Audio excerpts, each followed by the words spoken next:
ایک بار حضور کریم صلی اللہ علیہ وآلہ وسلم نماز پڑھ کر باہر نکل رہے تھے۔ سامنے کیا دیکھتے ہیں کہ 100 بھیڑی ایک قطار میں بیٹھے ہوئے ہیں۔ ان بھیڑیوں نے آپ صلی اللہ علیہ وآلہ وسلم کو دیکھا تو زبان میں بولنا شروع کیا۔ اس وقت آپ نے اپنے صحابہ کرام سے فرمایا کہ آپ کو خبر ہے کہ یہ بھیڑیے کیا کہہ رہے ہیں؟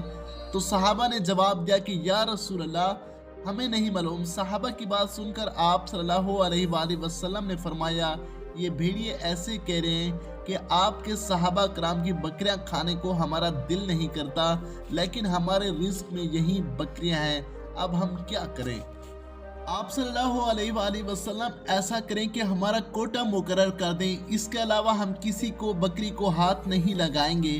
تو اس وقت آپ صلی اللہ علیہ وآلہ وسلم نے صحابہ سے فرمایا کہ بتاؤ اب کیا کیا جائے؟ تو صحابہ عرض کرنے لگے کہ اے اللہ کے رسول، لیکن یہ بات ہے کہ پلی پلی بکریاں دینے کو ہمارا دل نہیں کرتا۔